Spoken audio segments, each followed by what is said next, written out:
Hagamos esta pregunta que muchas personas se hacen hoy en día. ¿Por qué estudio la Biblia? Muchas veces la leo, la analizo y no la entiendo. Vamos al estudio bíblico. Para poder analizar las escrituras debemos irnos a lo que es la teología. ¿Qué es la teología? Las enseñanzas, doctrinas y estudios que se basan en tres partes, que es estudios del contexto histórico, literal y cronológico. En esas tres partes debemos llevar lo que está escrito en la Biblia, que es para aplicar lo que es la parte etimológica. Cuando hablamos de la parte etimológica nos estamos refiriendo a las ramas de la teología, y para así luego aplicarlo a lo que es la exégesis. Cuando hablamos de la exégesis estamos hablando de ese contexto que quiere decir ese versículo, ese capítulo al que nos referimos. Y cuando aplicamos el exégesis estamos extrayendo la realidad de ese capítulo que fue aplicado en el tiempo antiguo, cuando existía el Nuevo Testamento, empezando el Nuevo Testamento, o cuando existía el Antiguo Testamento, en la ley de Moisés, que es la que conocemos todos actualmente.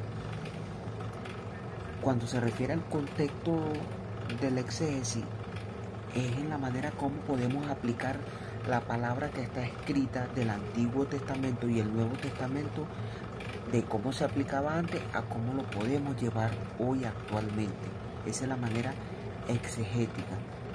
Y cuando hablamos de lo que es la parte hermenéutica, es cuando extraemos de esa escritura lo que quiso decir Dios en ese momento, nuestro amado Padre, o nuestro amado Jesucristo, cuando vino y dio la vida por la nuestra, que Él pagó sus pecados por nosotros, donde se aplicó la nueva ley, la ley de gracia, el Nuevo Testamento, que es a través del Espíritu Santo, inspirado por el Espíritu Santo, que es donde podemos extraer hoy actualmente la realidad de las Escrituras.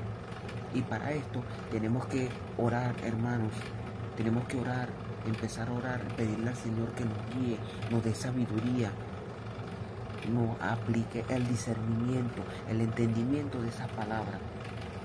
Si usted no ora, hermano, antes de leer un versículo, un capítulo, de aplicar en un servicio, usted no va a entender, usted no va a lograr entender esa palabra, lo que dice el Señor ahí. Usted tiene que pedirle al Espíritu Santo que lo guíe. Entonces, eso es lo que tenemos que aplicar hoy en día en la parte teológica, en los estudios bíblicos, que se basa a enseñanzas. Por eso es que muchas personas hoy en día lo que hacen es leer la Biblia, leerla, y aún así no logran conectar con el Espíritu Santo. Entonces, para eso el Señor dejó escrito en Proverbios 4:6, vela, tómala, estúdiala y analízala. ¿Qué quiso decir el Señor aquí? En otro contexto está escrito de una manera más diferente, donde dice, no la dejes, sino que la guardes, guárdala, ámala. ¿A qué se refería el Señor aquí? Él se refería más que todo, era a la palabra, a las escrituras. Cuando Él dice, no la dejes, es que no hagas con leerla y ya, sino que estúdiala, analízala, pídele al Espíritu Santo que te guíe, qué es lo que quiere decir esa escritura, que la guardes en tu corazón, la tomes para ti, la lleves a tu prójimo, al mundo, a decirle al mundo cuál es la verdad, y que no se dejen engañar por el enemigo, que es lo que está haciendo Satanás desde que fue creado el mundo y cuando fue desechado por Dios. Eso es lo que dice el Señor, consérvala, como lo dice en Proverbios capítulo 4, verso 6. Entonces, hermano, no leamos la palabra por leerla, ni la ignoremos, ni solamente escuchemos al pastor por escucharlo.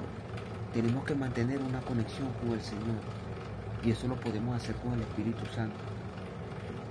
Entonces, les dejo ese tic, hermano, porque de nada nos sirve estar yendo a la iglesia todos los días, todos los domingos, leyendo la Biblia, si no mantenemos una conexión y un corazón contrito y humillado.